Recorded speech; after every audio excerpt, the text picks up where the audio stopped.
Shooting it raw? Yes. Shooting it raw.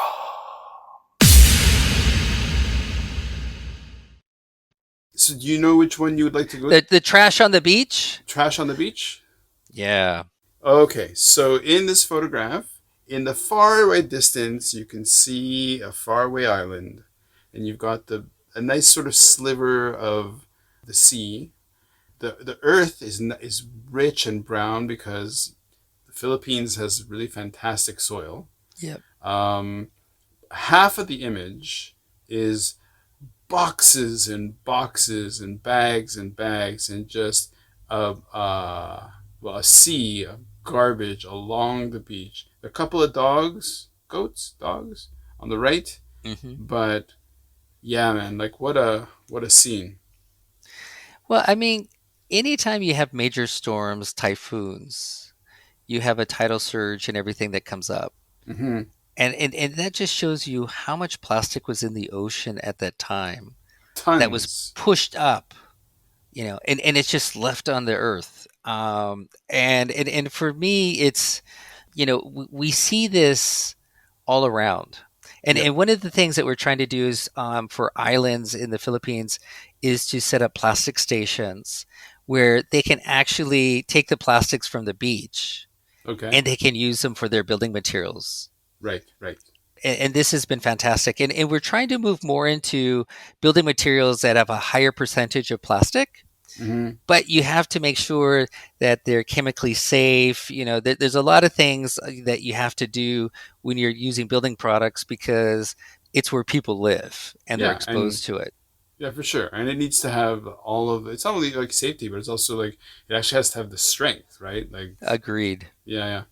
And especially one of the things that we look at is, Philippines has so many typhoons Yeah.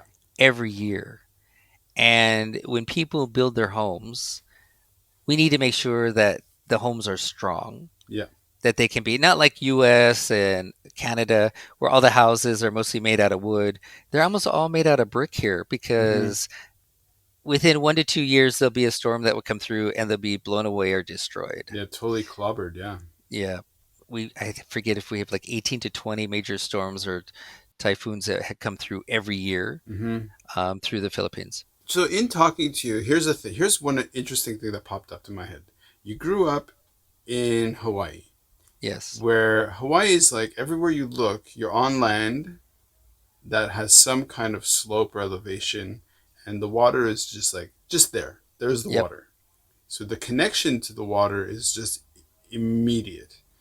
You lived in Hong Kong, and in Hong Kong, it's a very similar thing where Exactly. you look and there's the water. And the culture in Hong Kong though is more like the connection to the water is well the water is like the highway. The water is the way that Hong Kong radiates across the world, right? Yep. Like that's of course there's air and all this stuff, but really like the maritime mindset in a way, I mean, because of the buildings, high like because of skyscrapers and stuff in Hong Kong, most people now maybe are disconnected from its maritime ethos. But you live there, and then you also live in Singapore, Correct. and now you're living in the Philippines. Like, what would happen if I kidnapped you and popped you in like central U.S. in the middle of like the plains or whatever, and then said, okay, you're landlocked. I would die. So how do you interpret the connection of the maritime spirit and the waves and the water and the kind of the volatility of it to your connection to conservation, to your connection to doing ultimately great work for people on a charitable sense or yeah. So take it away. Like, why don't you talk about that connection of the water within your own head? Well, I guess the Hawaiian culture, really growing up in Hawaii, they taught you at a very young age that water, land, they're all interconnected. It's in every living, breathing person. when we would be at the beach, Hawaii, like you said, I could be in the mountains in 15 minutes, I could be on the beach in 15 minutes. Hmm. And it just became something that was, to me, amazing. And when you would go into the water, you'd go scuba diving, snorkeling, the water was crystal clear. And to me, I almost like being underwater better sometimes than being above water, Hmm. because to me it is an amazing thing. It's rejuvenating for my body. And that's why people like scuba diving and everything, because the beauty and everything that's there. So for me, islands have just become something that I can't be away. I almost feel like I have gills and I need Hmm. salt water. Even here in the Philippines, you'll be living in Manila and you have to go to the beach. You have to go like 4 hours, sometimes 3 hours, not like Hawaii, Hmm. just to go into the salt water and say, wow, it's something about refreshing my soul. Hmm. And I think that that's the beauty of island people, is their souls are refreshed, because when you go into the water, there's something that just transforms you. Right. As you're saying this, what's on my screen is this image where 2/4, 3/4, like half or 3/4 of the image is dominated by all of this garbage. So what Yeah, is missing that, I mean, it's also scale. Like Hawaii is a tiny population in comparison. yeah. So that's a lot less garbage being produced. But what is the element? What is the gap that needs to be crossed? Well, I think that it's local communities and the individual person saying, "Hey, I just can't live this way. I need to take care of this." And it doesn't take that many people to create a movement. Mm-hmm. So I was just reading an article yesterday about a group of people that one of the islands here that have really taken this to the, really, they're out there, they're cleaning up the beaches, because it's a mental health issue.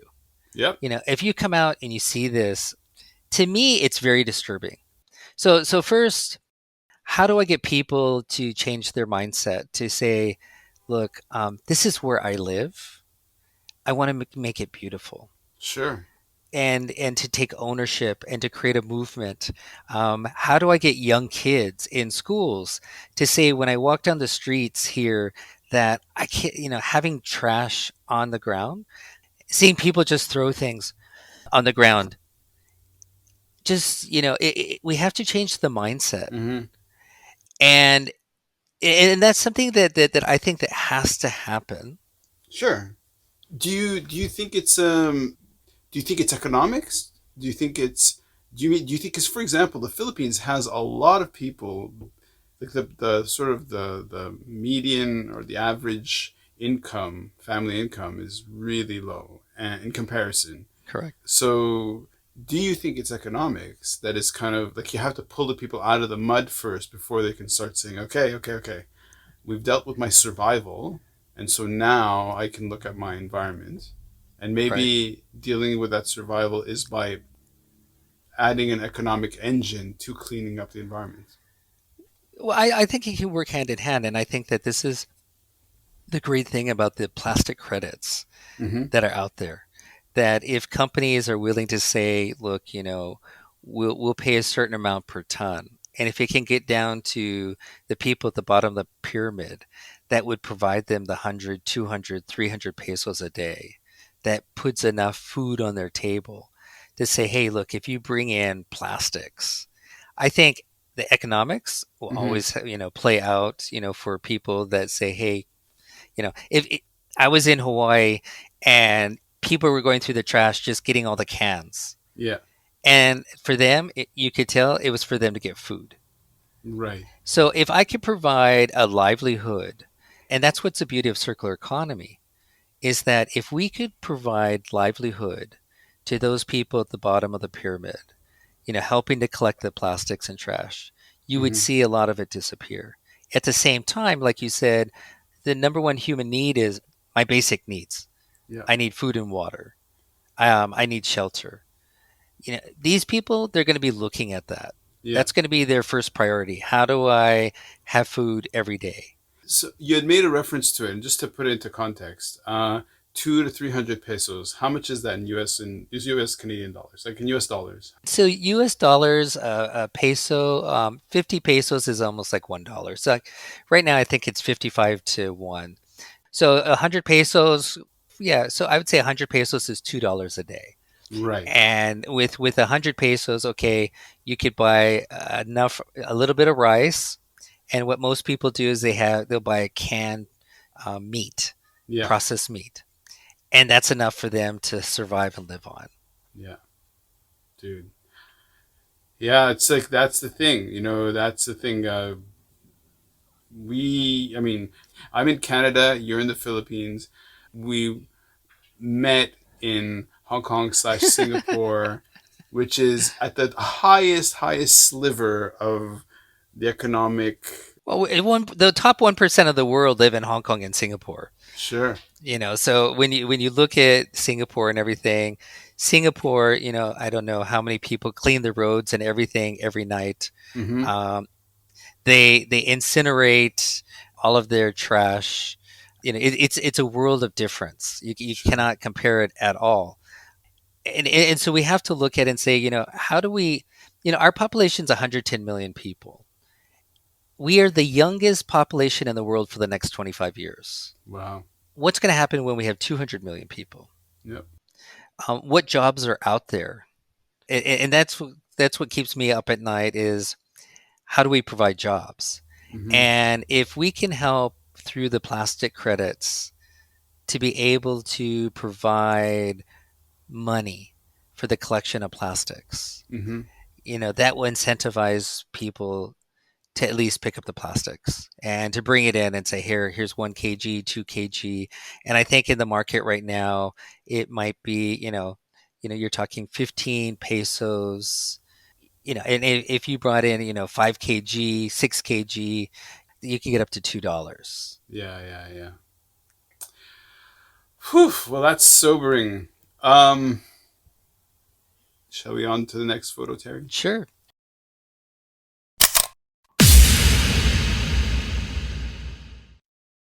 So, is life really a gift? Really? Can you make every second count? That's the whole point of the podcast. So, if you like what you've seen and you're inspired, because that really is my mission, then please give it a like, subscribe, and share. Shooting it raw? Yes, shooting it raw.